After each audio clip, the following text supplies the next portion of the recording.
سلام مرحبا بكم في وصفة جديدة على قناتي. كيما راه موضح في العنوان، اليوم حندير لكم بريوش باللبن. كاس اللبن تخرجوا به كمية كبيرة تاع البريوش. واش نحتاجو؟ العجينة. هنا عندي مغرفة صغيرة تاع الملح حوالي 5 غرام، 2 حبات تاع البيض، مغرفة كبيرة تاع خميرة الخبز تخرج لكم حوالي 10 غرام، باكي تاع خميرة الحلويات في 10 غرام، 2 مغارف كبار تاع لافاني، مغرفة كبيرة تاع الخل. هنا عندي 100 غرام تاع الماء من بعد ندفوه باش نديرو فيه الخميرة، 200 غرام تاع سكر يجيكم كاس كومبلي، هنا 50 غرام تاع زيت، وهنايا 450 غرام تاع لبن تاع الساشيات عادي يجيكم قريب نص ريتله. هامليك المقادير بالكيل. الماء يجيكم حوالي 3/4 الكاس، ونسحقو تاني تفارينه، نطمو بالفارينه. اول حاجه ندفو الماء،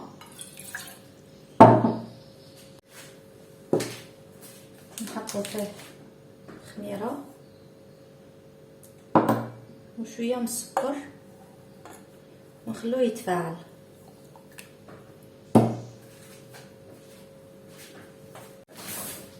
من بعد واش نديرو؟ نحطو البيض،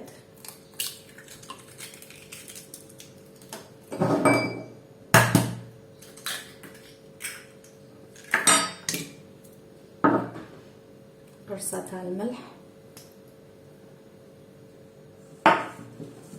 لافاني،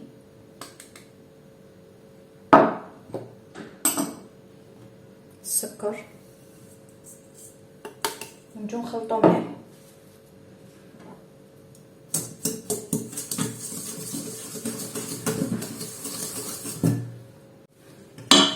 خلطتهم شويه هنايا، دوك نجو نزيدو عليهم البن خرجته من قبل انايا ماش بارد باش تخمر لي العجينه، ما ديروش سوا من فريجيدار، خرجوه واحد الساعه من قبل. ولا هاد الوصفه مليحه كي يبقى لكم البن ما تعرفوش اش ديروا به، سيوره، زيت،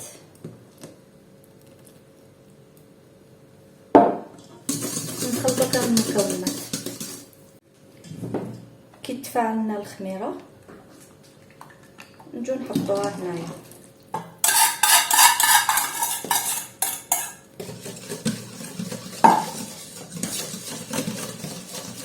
ونجو نضيفو الفرينه بالعقل.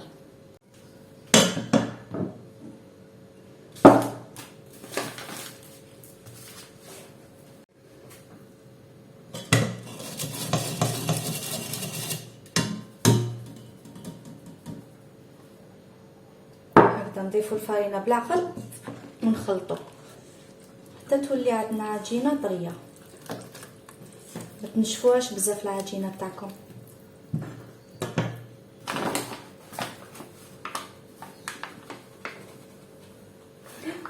راني درت دقيقه، ما نقدرش ما نديرش دقيقه.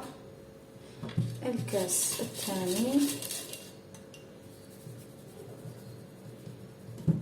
انا بقيت نضيف هكذا في الفرينه غير بالعقل. انا كملت كامل هذاك الباكي تاع الفرينه، يخرج لكم فيه 9 كيسان فرينه، ضيفوها بالعقل. انا كما قلت لكم هاد المقادير خرجوا لي كميه كبيره، خرجوا لي 4 صينيات تاع البريوش. نتوما تحبوا ديروا نصف الكميه غير بكاس تاع اللبن ديروا. انا في صندوق الوصفه حنخلي لكم الكميات اللي درتهم انايا، ونخلي لكم نصف الكميه باش الا حبيتو تسيوها بنصف الكميه. صح ديروا في بالكم مليح بلي ما ديروا كامل هاد الكميه راح تاكلوها، لاختي يبقى طري ميم كيبات. هنا جيت زدت انايا الباكي تاع لا ليفور شيميك وزدت الخل ونخلط، ونزيدو الفرينه على حسب الحاجه. لازم تحصلوا على عجينه تلاصق نوعا ما. بالنسبه ليا هذا هو البريوش اللي حنا نعتمدو هذا رمضان ان شاء الله، ورمضان مبارك للجميع.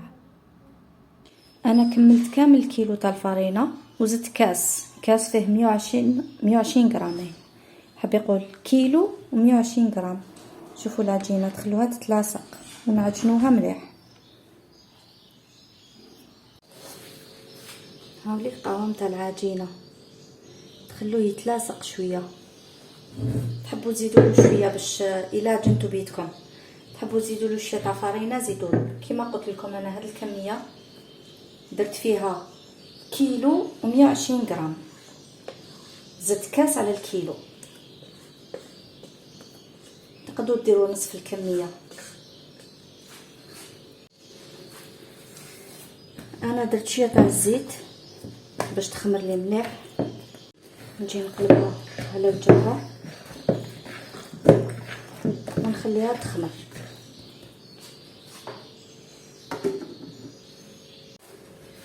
انا العجينه ديالي عجنتها بالكا ولا لافاي ولا كل واحد واش يقولها.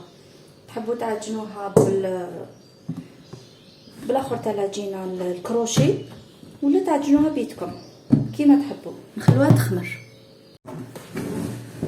هاي ليك من بعد ما خمرت انا خليتها نص ساعه ماشي اكثر. نجي نقسمها هنايا.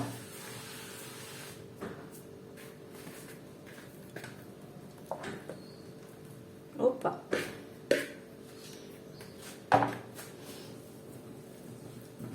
شوفوا العجينه كيفاش جات شابه. انا حنقسمها على 3 هكذا.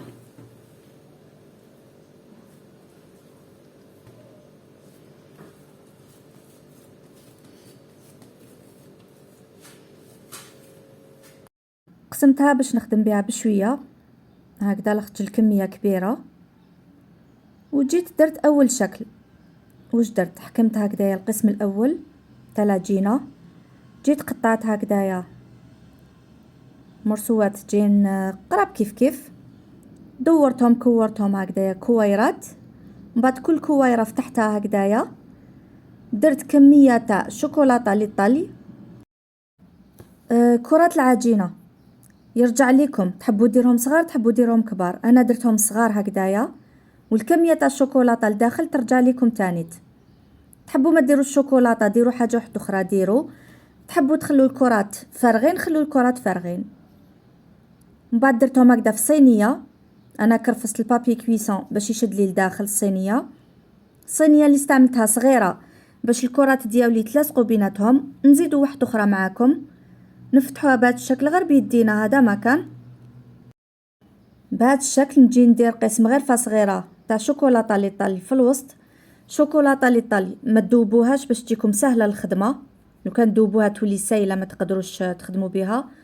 نجي نغلق هكذا مليح لابول ديالي ونقلبها على وجهها ونحطها في السنيوه. ما تنساوش تخلوا اسباس بيناتهم باش يخمروا مليح. نغطوهم ونخلوهم يخمروا. ونجوزوا للشكل الثاني.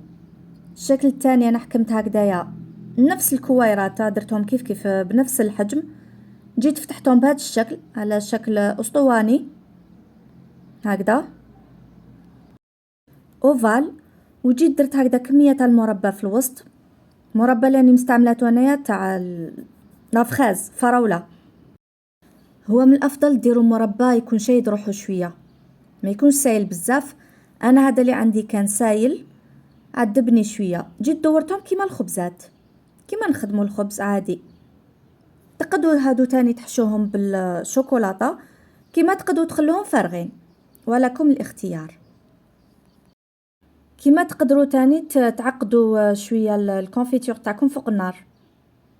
ديروها فوق النار على نار قليله قسمه تعقد شويه. بعد تنحوها وتخلوها تبرد بعد تخدموا بها. هكذا غلقتهم مليح. هذيك الجهه اللي غلقنا منها نحطوها لتحت في الصينيه. الصينيه دائما فيها بابي كويسون. انا من بعد حكمت هكذايا شويه تاع لاباط زدت عليها بيبي شوكولا هكذا. تحبوا تزيدوا عليها لي غيزان ساك ولا تحبوا تزيدوا عليها واش حبيتوا هكذا بهذا الشكل. درت كميه مليحه تاع لي بيبي شوكولا. ومن بعد جيت فتحتها على شكل مستطيل مع رشه تاع الفارينه بهذا الشكل. تحبوا كيما راهي هكذايا تدوروها وديروها في المولا كيك ولا ديروا كيما انايا. انا درت لها شويه تاع شوكولا تارتيني. هنا من الافضل تدفوها شويه باش تساعدكم في الخدمه. انا ما دفيتهاش هكذا. من بعد جيت قسمتها انايا على 3 هكذا، خليتها من الفوق مشدوده وقسمتها لتحتها على 3 بهذا الشكل باش نجي نتفرها.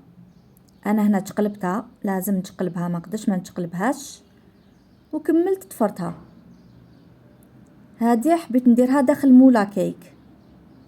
المولا كيك تاعنا راني دايره فيه ورقه تاع بابي كويسون، نغطوهم باش يخمروا لنا مليح. هذا الشكل الاول اللي درناه تاع الشوكولاته، نخلوه يخمر. هذا الشكل الثاني تاع كونفيتور خبزات صغار. هذا يا لاباط اللي قعدت لي خليتها، هذه ما درت لها والو، خليتها سامبل، كورتها كويرات برك. وهذا اللي تفرطوا، نخليهم كاملين يخمروا.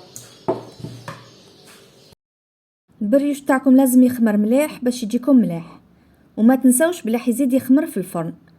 انا دهنتهم كامل بشويه تاع البيض مخلط بشويه تاع القهوه،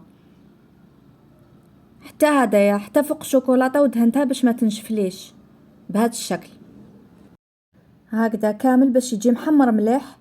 بالنسبه لهذاك الشكل اللي درتو فارغ غير العجينه وحدها، جيت دهنتو بهذاك البيض والقهوه، وزدتلو رشه تاع السكر من الفوق، وجيت قسمتو كيما نديرو في لامونا بهذا الشكل. وهاي لك النتيجه اللي نتحصلوا عليها. كي يطيبوا لكم مليح من تحت حمروهم مليح. وشوفوا العجينه هذه كي مخدومه بالبن، شوفوا كيفاش تحمر شابه. هذا الشكل الثاني اللي درناه بالكونفيتور، جيت درت له هكذايا من الفوق شويه تاع لا جولي، هذه قبل ما نشبعها ديجا طارت حبه.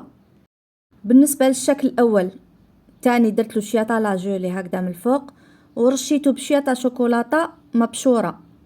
تقدروا ترشوه تاني فيرميسيل تاع شوكولا هكذا باش نعرفوا بلي هذا اللي فيه شوكولاته لداخل. هذا اللي درته وحده سامبل. وهاوليك الكيك.